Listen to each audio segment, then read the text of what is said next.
तो पिछले वीडियो में हम लोग इलेक्ट्रिक फ्लक्स के कुछ इंपॉर्टेंट पॉइंट देखे थे। उसमें हमने सेकेंड पॉइंट को देख लिया था कि यदि इलेक्ट्रिक फील्ड लाइंस किसी भी क्लोज सरफेस को क्रॉस कर जाती है तो उसके द्वारा फ्लक्स, टोटल फ्लक्स कितना एसोसिएटेड होता है, 0 होता है।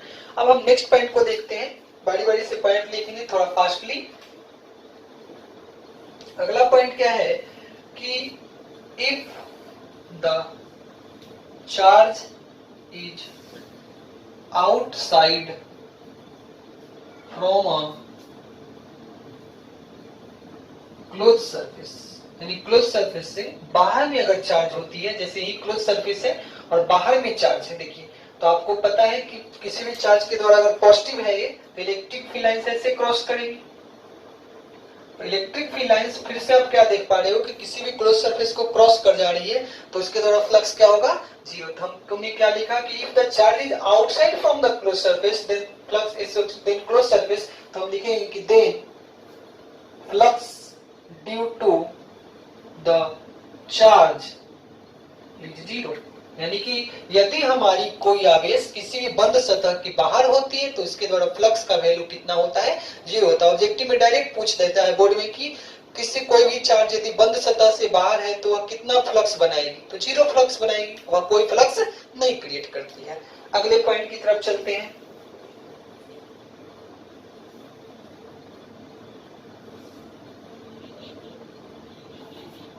नेक्स्ट पॉइंट क्या है, if the charge is inside the closed surface, यानी कि यदि आवेश बंद सतह के अंदर हो, जैसे ही बंद सतह है और इसके अंदर आप चार्ज रख दीजिए, जैसे ही चार्ज रखोगे तो आपसे पूछा जाए कि फ्लक्स होगा कि नहीं होगा। तो देखिए कैसे देखेंगे, यहाँ से विद्युत बल रेखाएं बाहर निकलेंगी और अगर यहाँ पे एरिया वेक्टर निकालोगे तो एरिया वेक्टर भी तो इसी डायरेक्शन में आएगी। तो हमको क्या देखने को मिलेगा कि दोनों समानांतर है। कोई बोलेगा कि नहीं सर हम तो इसके विपरीत भी देखेंगे, विपरीत दिशा में।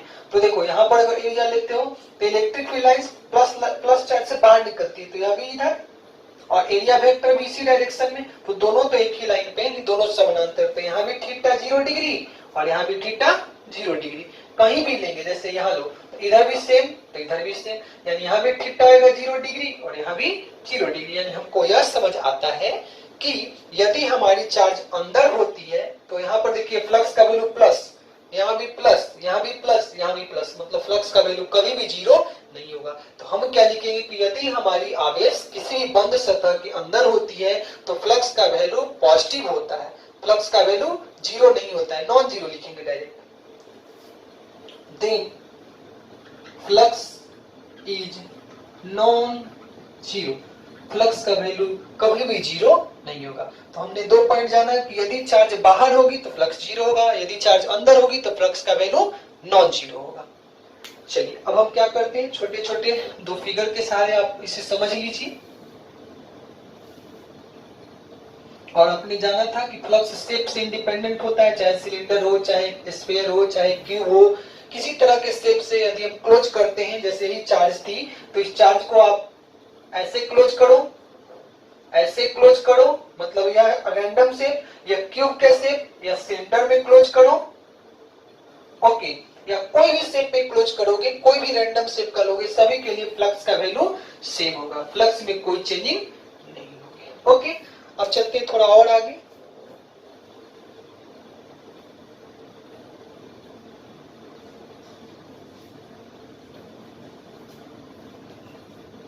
ओके, अब देखते हैं एक छोटी सी फिगर। अब देखिए यहाँ पे चार्ज रखा है, मान लेते हैं कि इलेक्ट्रिक फील्ड लाइंस इस तरह से दी हुई है। आपसे पूछे कि बताइए कितना फ्लक्स होगा, तो कुछ नहीं सोचना है, देखना है कि लाइन इंटर की है तो बाहर निकल गई क्या। यदि लाइन बाहर निकल चुकी है इसका मतलब यहाँ पे फ्लक्स का वैल्यू क्या होगा, 0 होगा। उसकी उसी तरह से यहाँ भी देख सकते हो, बंद सतह है नीचे से, अगर नीचे से बंद सतह है तो इलेक्ट्रिक फील्ड लाइंस ऐसे आ रही है, क्रॉस होकर के कहाँ निकल गई, बाहर निकल गई। तो जो लाइन अंदर आ रही है वही लाइंस बाहर निकल जा रही है, तो यहाँ पे भी फ्लक्स का वैल्यू क्या लेके चलेंगे, 0 लेके चलेंगे। इसी तरह से छोटे छोटे ऑब्जेक्टिव क्वेश्चन देखे गए हैं, एचसीएमआर में भी आपको ऐसे क्वेश्चन मिल जाएंगे। हाँ, कहीं कहीं पे ओपन सरफेस होगी, देखिए कहीं कहीं पे ओपन सरफेस होती है, एक ही बार क्रॉस करती है सरफेस को, क्लोज सरफेस नहीं ओपन सरफेस है, तो यहाँ पे फ्लक्स का वैल्यू क्या हो जाएगा, नॉन जीरो, मतलब यहाँ पे फ्लक्स का कुछ न कुछ वैल्यू होगा। यदि ओपन सरफेस है तो एक ही बार क्रॉस कर रही है तो यहाँ फ्लक्स होगी। यदि आपकी क्या हो सकती है, ऐसा हम सोच सकते हैं कि यदि ओपन सरफेस है तो फ्लक्स नॉन जीरो है, क्लोज सरफेस है तो फ्लक्स का वैल्यू यदि लाइन क्रॉस करके दो बार में बाहर निकल जाती है, मतलब जितना आ रही है उतना ही बाहर निकल जा रही है। बट यहाँ देखिए केवल इंटर कर रही है, ठीक है, केवल जा रही है लाइन, एक ही बार क्रॉस करती है। जब ऐसा भी सोच सकते हैं कि बंद सतह को एक बार क्रॉस करती है तो फ्लक्स का वैल्यू नॉन जीरो होता है, और दो बार क्रॉस कर जाती है तो फ्लक्स का वैल्यू जीरो हो जाता है। चलिए अब हम चलते हैं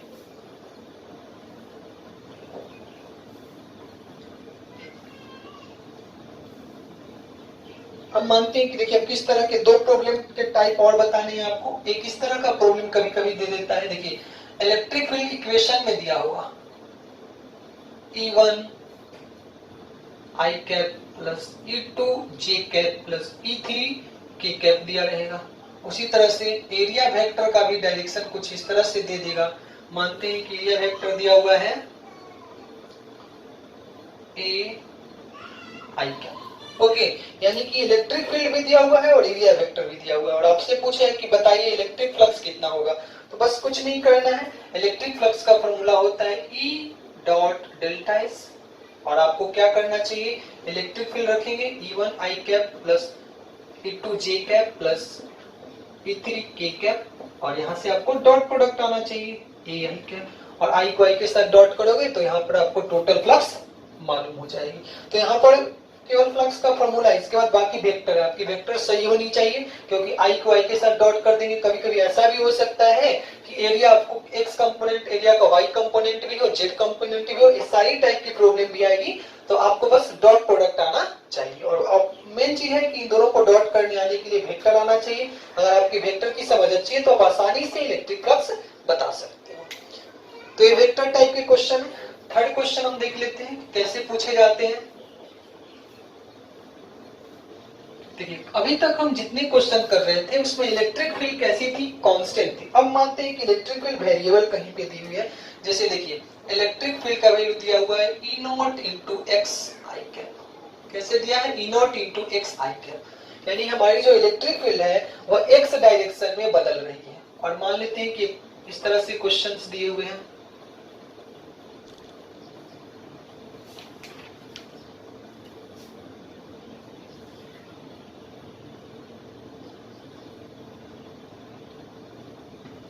ऐसे फिगर बनाया है।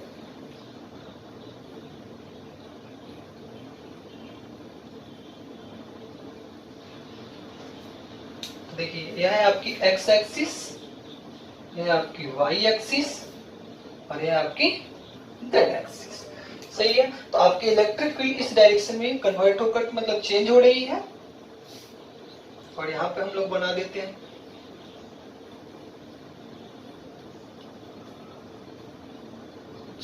Okay okay.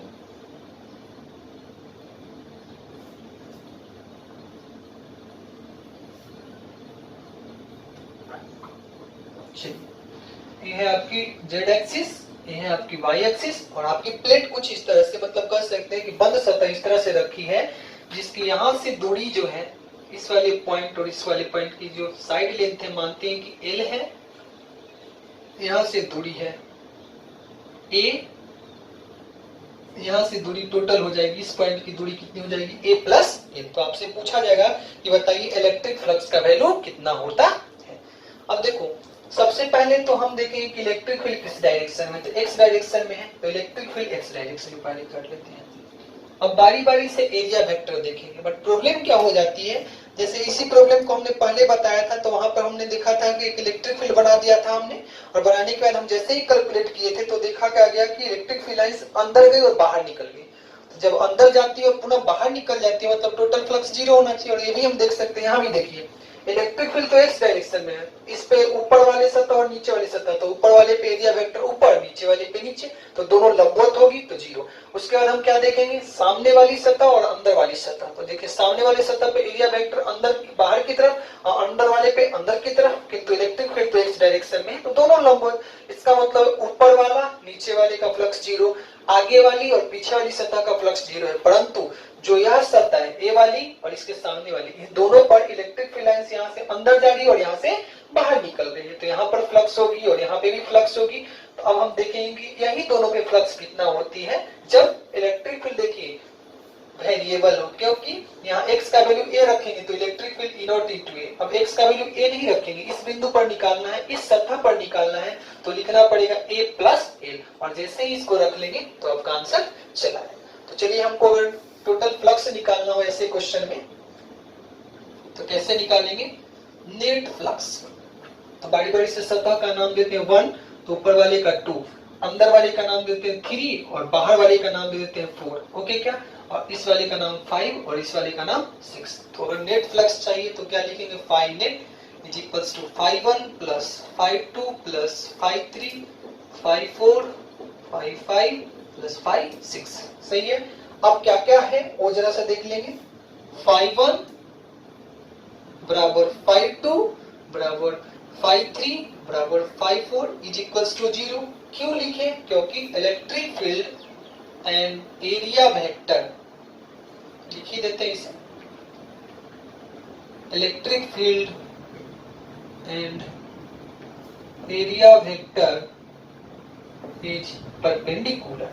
जब इलेक्ट्रिक फील्ड और एरिया वेक्टर परपेंडिकुलर है तो इलेक्ट्रिक फ्लक्स का वैल्यू 0 हो जाएगा। अब हमारी बचा सतह कौन, सामने वाली और इसके सामने वाली, मतलब 6 नंबर फेस और 5 नंबर फेस। इसको कैलकुलेट कर लेते हैं।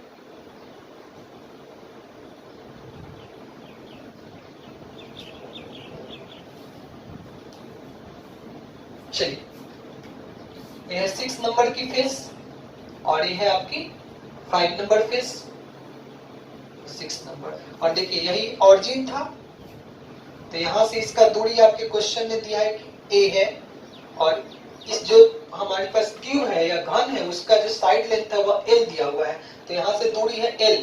तो हम क्या ऐसे बोल सकते हैं कि टोटल दूरी यहाँ से इस प्लेट की कितना हो जाएगी, a प्लस a। तो हमें दो चीज मालूम है, पहले वाले प्लेट की दूरी a केंद्र से और दूसरे वाले प्लेट की दूरी केंद्र से a प्लस l। अब बारी बारी से फ्लक्स निकालेंगे। फ्लक्स के लिए हमको एरिया वेक्टर ही पता होना चाहिए और साथ ही साथ इलेक्ट्रिक फील्ड का डायरेक्शन पता होना चाहिए। तो देखिए, अगर इस वाले सतह पर देखेंगे इलेक्ट्रिक फील्ड है इस दिशा में और एरिया वेक्टर सतह पर लंबवत और बाहर की तरफ, तो दोनों समानांतर है। यहाँ देखिए इलेक्ट्रिक फील्ड कैसे ही सतह पर अंदर की तरफ इधर, और जबकि एरिया वेक्टर सतह पर लंबवत सतह से बाहर। तो हमको क्या पता चल चुका है कि यहाँ पर दोनों के बीच का एंगल है 0 डिग्री और यहाँ पर दोनों के बीच का एंगल है 180 डिग्री। तो यहाँ पर अगर फ्लक्स निकालोगे तो E इंटू डेल्टा एस और cos 0 का वैल्यू 1, तो ये प्लस साइन के साथ आएगा। तो यहाँ पे निकालिएगा तो देखिए E इंटू डेल्टा एस, यह है इलेक्ट्रिक फील्ड, तो इसका वैल्यू निकालिएगा तो E इंटू डेल्टा एस और cos 180 का वैल्यू क्या होता है, -1, तो ये आ गया निगेटिव। तो यानी हमें क्या पता चलता है कि 5 का फ्लक्स कितना आ रहा है, पॉजिटिव E डेल्टा एस, और 6 का फ्लक्स कितना आ रहा है, निगेटिव E डेल्टा एस। सही है। बट देखिए यहाँ पर क्या क्या गलतियां हो रही हैं आप लोगों से, हम क्या गलती कर देता है बच्चा, यह ध्यान नहीं देता है कि इस क्वेश्चन को हम तब लगा सकते हैं जब इलेक्ट्रिक फील्ड कांस्टेंट है। बट आपके क्वेश्चन में क्या दिया हुआ है, इलेक्ट्रिक फील्ड का वैल्यू देखिए E नॉट इंटू एक्स, यानी कि जैसे जैसे दूरी बढ़ाओगे केंद्र से सेंटर से इलेक्ट्रिक फील्ड बदलता जाएगा। तो आप क्या करेंगे, यहाँ पर जो इलेक्ट्रिक फील्ड है देखिए प्लेट 5 के लिए और प्लेट 6 के लिए, तो प्लेट 6 के लिए दूरी कितना है और प्लेट 5, तो प्लेट 6 के लिए दूरी है देखिए केंद्र से a, तो यहाँ पर लिखेंगे E नॉट इंटू एक्स की जगह a इंटू डेल्टा एस। सही है।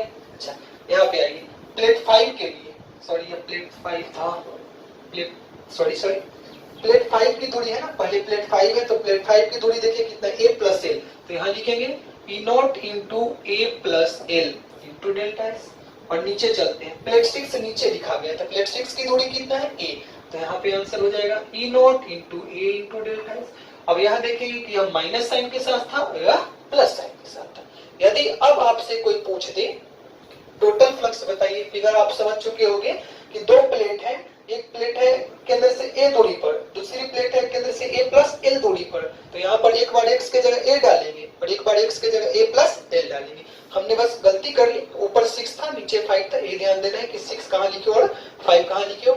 अगर आपको नेट फ्लक्स चाहिए, अब इस फिगर को हम रब करते हैं और देखिए यदि आपको नेट फ्लक्स चाहिए तो हम क्या लिखेंगे, 5 नेट, तो नेट का वैल्यू कितना आ गया phi1 plus phi2 plus phi3 plus 4 5 and 6 और इसके वैल्यू कितने आए थे? ये सारे का 0 आया था। और अभी देखिए 5 निकाल चुके हैं, 6 भी निकाल चुके हैं, तो रखिएगा। तो देखिए 5 का value E not into A into delta S plus अंदर से गुना कर देते हैं E not into L into delta S, सही है क्या? माइनस यहाँ ये E not into A into delta S, यह और यहाँ गुजर गए, तो आंसर क्या बच रहा है? E not into L into delta S. This is the net flux. कब? जब इलेक्ट्रिक फील्ड वेरी करता हो, बदलता है, तब आंसर इतना है। अगर नहीं बदलता तो आंसर 0 आ जाता। तो इस तरह से बेसिक क्वेश्चन हम कर लिए हैं। अब हमको क्या करना है? इंपॉर्टेंट और इंटरेस्टिंग कुछ रिजल्ट देखने हैं, जो कि फ्लक्स की खूबसूरती है, वहां से कुछ अच्छे रिजल्ट आपको देखने को मिलेंगे। चलिए, अब इतना नोट हो गया होगा आपका।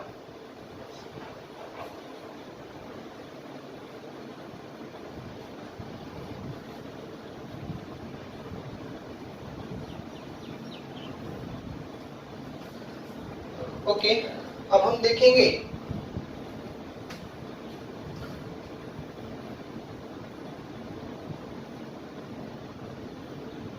Important results and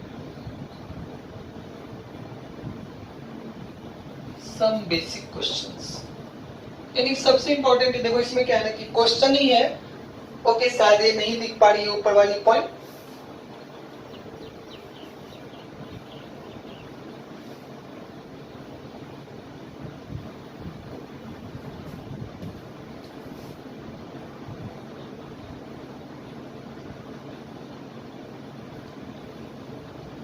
important result है यहाँ। लेकिन इंपॉर्टेंट रिजल्ट में क्या क्या ध्यान देना है आपको कि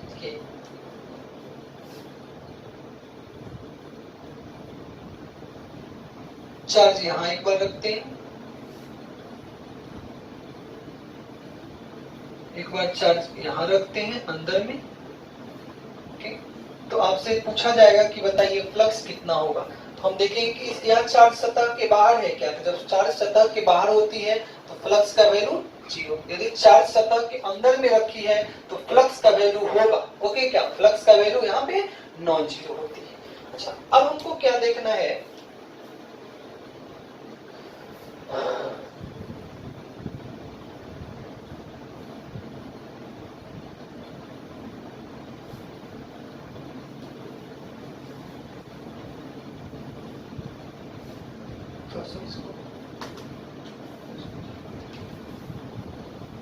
इंपॉर्टेंट, हेलो, ओके, तो अब हम एक और इंपॉर्टेंट रिजल्ट देखने जा रहे हैं। जैसे देखिए कि calculate the electric flux for a ring of radius for a disk of radius r when a charge, इसको स्मॉलर कर लीजिए, when a charge q is at a distance, when a charge q is at a distance a from the centre. इसको हिंदी में क्या समझने वाले हैं कि हमारे पास एक डिस्क है। जैसे देखिए हमारे पास एक डिस्क है जिसकी रेडियस आपको क्या दी हुई है? तो इस डिस्क की रेडियस दी हुई है कैपिटल आर। ओके, इस डिस्क की रेडियस कितनी दी हुई है? इस डिस्क की रेडियस दी हुई है कैपिटल आर। और आपसे पूछा जा रहा है कि यदि यहां से इसके केंद्र से ए दूरी पर एक प्लस चार्ज क्यू रखा है, तो आपसे पूछा जाए कि बताइए इस डिस्क से कितना फ्लक्स होगा। मतलब आप सोच सकते हो कि यहाँ से विद्युत बल रेखाएं बाहर की तरफ निकलेंगी, सही है, और बाहर की तरफ निकलेंगे तो आपको क्या करना है कि अब आपको ये बताना है कि बताइए कि इस चार्ज का कितना पार्ट या कितना लाइन इस प्लेट से बाहर निकल के जाएंगे। अब चूंकि इलेक्ट्रिक फील्ड लाइंस एक इमेजिनरी कॉन्सेप्ट है, उसको हम गिन नहीं सकते, बट उसको गिनने के लिए एक मेथड बनाया गया जिसको हम फ्लक्स बोलते हैं। तो यहाँ पर हम फ्लक्स यदि निकाल सकते हैं तो हम कह सकते हैं कि कितनी लाइंस इसे पास कर रही है। अब इसको हम नेक्स्ट फिगर में ऐसे समझ सकते हैं,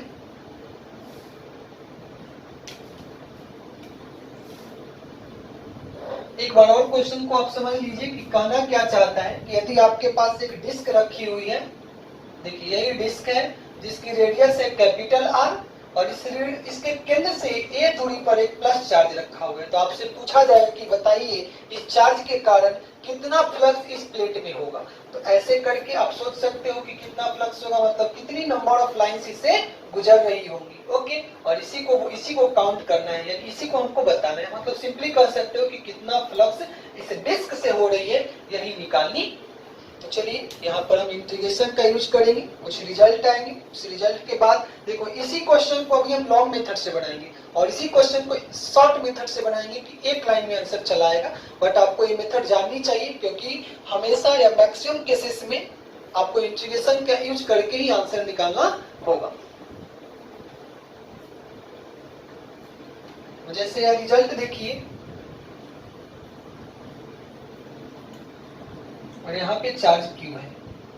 अब हम क्या सोचते हैं कि हमें तो यह नहीं पता है कि कितना इलेक्ट्रिक फ्लक्स हो रहा है, तो यहाँ से आर डिस्टेंस पे जाकर के एक छोटा सा डिस्क मतलब छोटा सा एरिया कैलकुलेट करते हैं, छोटा सा एरिया कंसीडर करते हैं। आर डिस्टेंस पे जाएंगे और एक छोटा सा थिकनेस लेंगे जिसका नाम होगा डी आर। अच्छा, अब देखिए क्या है, और यहाँ पर एक छोटा सा एरिया लेते हैं। हम सबसे पहले क्या करेंगे कि ये जो डिस्क है, मतलब ऐसे सोचिए कि बड़ी वाली डिस्क है। अब हमको पता करना है कि इससे कितना एनर्जी बाहर निकल रहा है, तो इससे कितना एनर्जी, जैसे से समझिए ये बड़ी डिस्क है और हमको पता करना है कि इस डिस्क से कितनी एनर्जी बाहर निकल रही है। तो हम क्या सोचेंगे कि एक छोटी सी डिस्टेंस पे जाकर के पता करेंगे कि इतने बड़े क्षेत्रफल में कितनी एनर्जी निकल रही है। तो फिर धीरे धीरे उस क्षेत्रफल के कारण टोटल में निकाल देंगे, मतलब उसको इंटीग्रेट कर देंगे, समाकलन कर देंगे, तो हमको पता चल जाएगा कि उस डिस्क से कितना फ्लक्स बाहर निकल रहा है। जैसे आपने गाँव में देखा होगा, घरों में देखा होगा, और ये आपके घरों में भी होगी, जो बॉक्स होती है, साउंड बॉक्स होती है या स्पीकर होती है, तो उसका शेप कुछ इस तरह से होता है। तो वहां से भी आपको यही है कि अगर उसके केंद्र पर यहाँ पर चार्ज रखा है और यहाँ पे साउंड है, तो जैसे ही साउंड है तो आपसे पूछा यह जाएगा कि बताइए इसे कितनी एनर्जी बाहर निकल रही है। तो या तो एनर्जी पूछे, या तो फ्लक्स पूछे, या तो नंबर ऑफ लाइन पूछे, सारे के केस में हम आसानी से बता सकते हैं कि कितनी एनर्जी बाहर निकल रही है। ओके, तो देखिए इलेक्ट्रिक फील्ड लाइंस को पास कराते हैं। यह हो गई electric field lines, electric field lines हो गई। अब जरा सा देखिए, हाँ एक चीज और देख सकते हैं, इसको समझने के लिए हम लोग क्या करते हैं, देखिए यही है।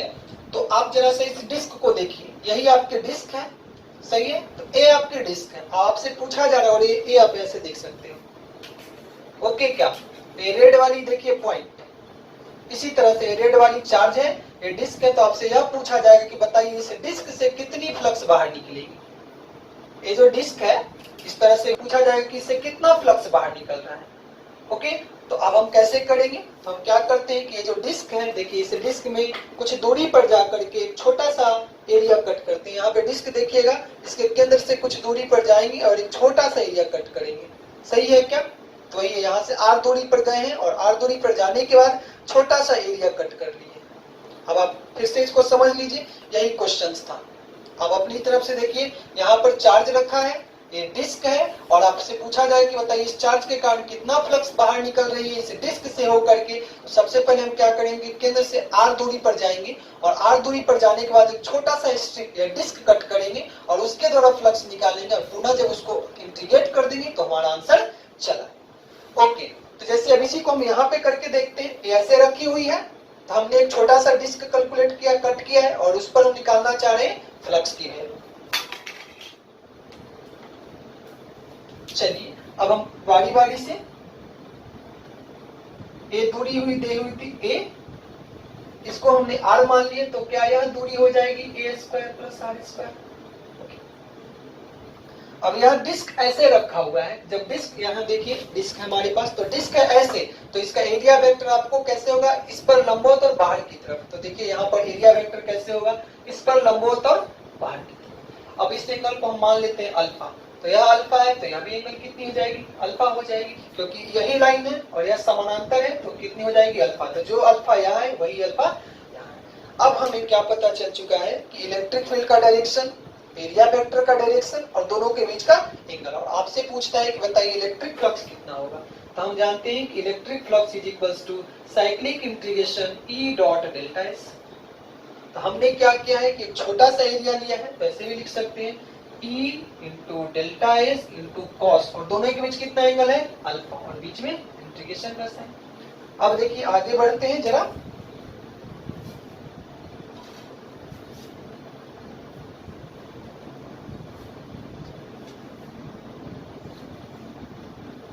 E into delta S into cos alpha है, इसको इंटीग्रेट करना है, और ये आपको क्या दे देगी फ्लक्स दे देगी,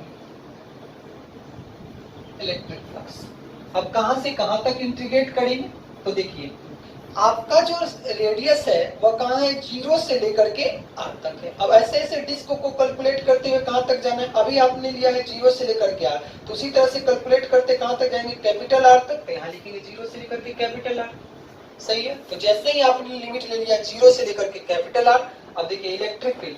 अब जरा सा सोचिए, यहाँ पे चार्ज है और यहाँ पे दूरी है, तो दूरी कितना दी है, root under A square plus R square. तो अगर हम पूछे किसी भी बिंदु आवेश के द्वारा, पॉइंट चार्ज के द्वारा कितनी दूरी पर इलेक्ट्रिक फील्ड कितना होगा, तो फॉर्मूला होता है के क्यू बाई आर स्क्वायर।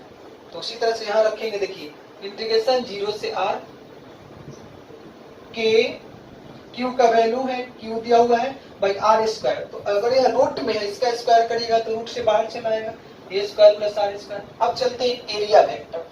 अब एरिया का वेक्टर का वैल्यू रखना है, तो एरिया कितना होगा, तो एरिया कैसे निकालेंगे, तो जरा सा इस स्ट्रिप को देखिए,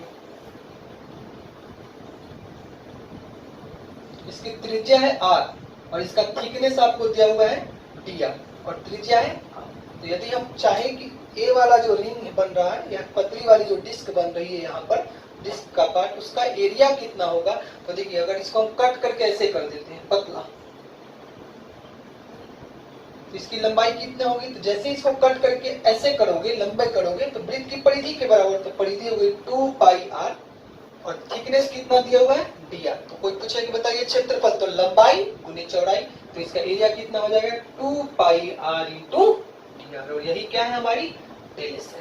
फिर से समझ लीजिए कि हमको पता करना था कि जो रेड वाली पोर्शन है उसका एरिया कितना है, तो हमने क्या किया कि इसको कट करके लंबा कर लिया। तो लंबा करोगे तो होगा क्या कि जितनी इसकी परिधि होगी वही तो होगी, तो इसकी परिधि कितनी है 2 पाई r, रेडियस मालूम है, यह वृत्त है, तो परिधि कितनी 2 पाई r, और इसकी थिकनेस कितना है dr, तो क्षेत्रफल कितना हो जाएगा 2 पाई r इंटू dr। चलिए अब हम क्षेत्रफल को वहां रख देते हैं, तो यहाँ पे आ जाएगा 2 पाई r इंटू।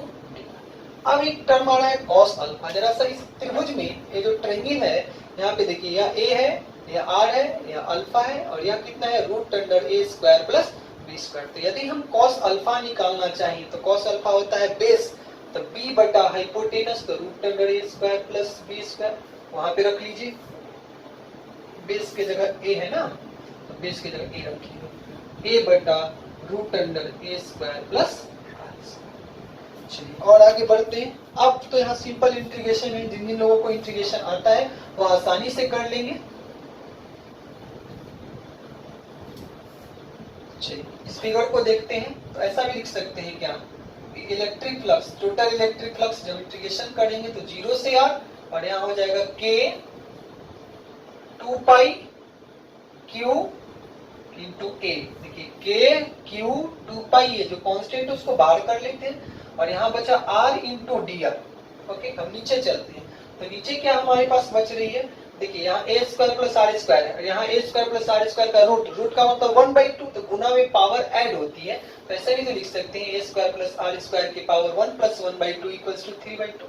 अब इंटीग्रेशन, तो ऐसे पार्ट का इंटीग्रेशन करने के लिए सब्स्टिट्यूशन मेथड का यूज करते हैं। तो देखो इसको हम क्या मान लेते हैं, let a square plus R square is equals to B square मान लिया। तो दोनों तरफ जरा डिफरेंशिएट करिए, तो कांस्टेंट का डिफरेंशिएशन 0, r हमारी त्रिज्या है जो कि बदल सकती है, तो बदल सकती है, तो उसको लिखेंगे 2r इंटू dr। अब यहाँ पे चलते हैं, t स्क्वायर का डिफरेंशिएशन 2 इंटू dt, 2 से 2 कैंसिल, तो हमें r इंटू dr का वैल्यू मिल चुका है कितना, t इंटू dt। अब जरा इस फिगर को देखिएगा, मतलब इस रिजल्ट को देखिएगा, इस रिजल्ट में हमको क्या क्या मिलेगा, फ्लक्स फाई बराबर इंटीग्रेशन 0 से आर। देखिए हमने मान लिया A square plus R is equals to T square, तो यहाँ डालेंगे टी स्क्वायर, तो नीचे डालिए टी स्क्वायर के पावर 3/2 और ऊपर क्या हो जाएगा, देखिए के 2 पाई क्यू है, कांस्टेंट है, तो ऐसा लिख सकते हैं 2 पाई के क्यू इंटू ए, और देखिए r इंटू डी आर, तो देखिए तो r इंटू डी आर का वैल्यू कितना मिला है, t इंटू डी टी, तो यहाँ डालेंगे t टी टी। और आगे बढ़ते हैं, कांस्टेंट को बाहर कर लीजिए, 2 पाई के क्यू ए इंटीग्रेशन देखिए t डी टी, और नीचे देखिए a और a कैंसिल हो जाएगा, तो नीचे क्या बचेगा टी क्यू, इंटीग्रेशन कहाँ से 0 से लेकर के आर। अब रिजल्ट क्या आ रहा है 2 पाई के क्यू इंटू ए, और ये देखिए एक पावर से कैंसिल, तो क्या बचने वाली है 1 by T square into D T का इंटीग्रेशन 0 से आर।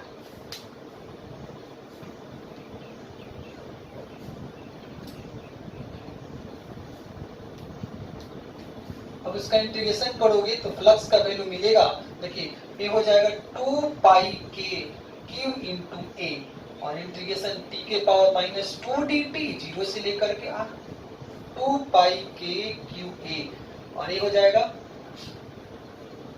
टी के पावर -1 बटा -1, और इसका लिमिट कहां से कहां 0 से लेकर के आर। अब रिजल्ट आ रहा है 2 पाई के क्यू ए, और ये हो जाएगा 1 बाई टी, और माइनस साइन कहां लगा देते हैं, और लिमिट हो जाएगा 0 से, फिर आ जा रहा है 2 पाई के क्यू ए, माइनस साइन आगे है, और ये हो जाएगा 1 बाई आर माइनस 1 बाई 0।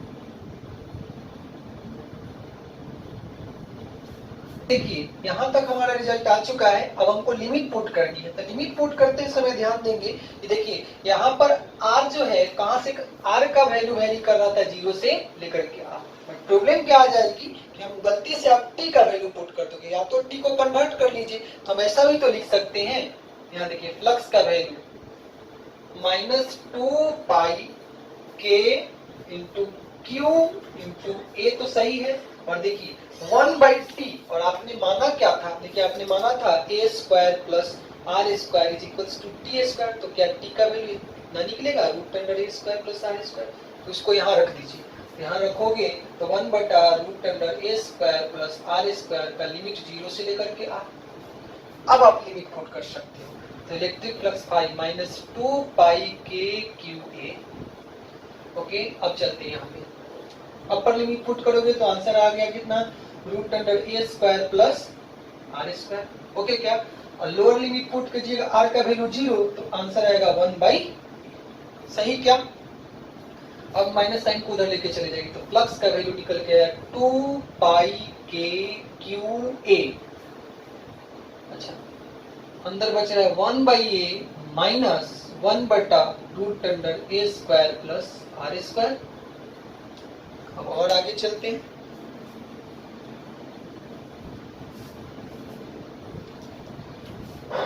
देखिए k का वैल्यू पुट कर देते हैं और a को अंदर लेके चले जाते हैं, तो फ्लक्स का वैल्यू आ जा रहा है 2 पाई k, और k का वैल्यू हम पुट कर देते हैं तो होता है 1 by 4 pi epsilon naught into q, और a को अंदर लेके चले जाते हैं तो a बटा a तो 1 माइनस a को यहाँ से लिखे a बटा root under a square plus R square, और जरा सा स्क्वायर रेंज करते हैं तो देखिए 2 टाइम्स कैंसिल हो गया, तो आंसर है q बटा 2 एप्सिलॉन नॉट, कितना q बटा 2 epsilon naught into 1 minus a बटा root under a square plus R square. एक तो रिजल्ट यह है फ्लक्स का।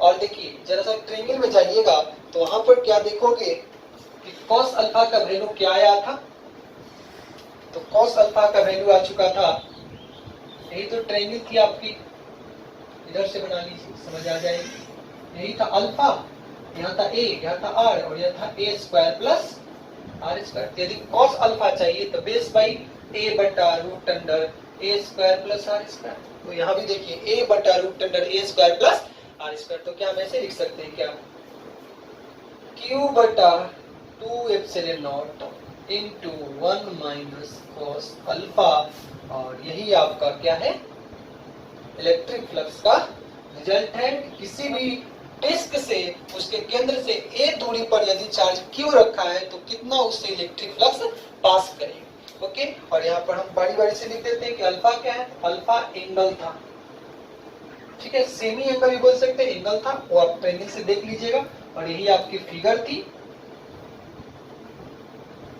यही एंगल अल्फा था, ये दूरी ए था, आर था, और यह root under A square plus R square. तो हमको मालूम हो चुका है कि किसी भी डिस्क से कितना फ्लक्स पास करता है, तो q/2 epsilon not into 1 minus cos. चलिए अब हमारा इस देखिए, ये जो प्रॉब्लम है इसको लॉन्ग मेथड से बनाए, बट जैसे ही हम गॉस लॉ को पढ़ लेंगे तो इसी प्रॉब्लम को हम एक एक लाइन में बना के दिखाएंगे, सेम रिजल्ट आएगा, यही रिजल्ट। बट जैसे यहाँ पर हमने मेथड सीखा कि पहले कैसे इंटीग्रेशन करना है, तो कुछ दूरी पर जाकर के एक छोटा सा डिस्क का पार्ट लेना है, उससे फ्लक्स निकालना है, पुनः टोटल फ्लक्स निकालने के लिए उसको इंटीग्रेट करोगे तो आंसर चला आएगा। चलिए अब हम चलते हैं, हमारी नेक्स्ट जो टॉपिक है। अच्छा, एक चीज और ध्यान देनी है कि अभी आपके फ्लक्स पे बहुत सारे अच्छे अच्छे न्यूमेरिकल बाकी हैं, तो सारे न्यूमेरिकल को हम इसी लेक्चर में, मतलब कह सकते हैं कि गॉस लॉ में ही आपकी सारी न्यूमेरिकल करा दी जाएगी। और देखिए जैसे क्या होती है कि हमने एक चीज और सोचा है कि जो भी थियोरेटिकल पोर्शन है उसको अच्छे से कॉन्सेप्चुअल पॉइंट को समझते हुए हम पहले सारे थियोरेटिकल पोर्शन को कर लेते हैं, जो जो बेसिक न्यूमेरिकल या कुछ अच्छे अच्छे न्यूमेरिकल जरूरी वो कर लेते हैं। बाकी जो अच्छे क्वेश्चंस होंगे इसी के प्लेलिस्ट में आपको एक बार क्वेश्चन सीरीज जब बताई जाएगी, तो सारी क्वेश्चन सीरीज आपके गॉस लॉ के से रिलेटेड जितने अच्छे अच्छे क्वेश्चन है, अच्छे अच्छे एग्जाम में आए हुए हैं, फिर बोर्ड के एग्जाम में आए हुए हैं, सारे का एक प्लेलिस्ट बना करके आपको दिया रहेगा, आप वहां से उसे देख सकते हैं।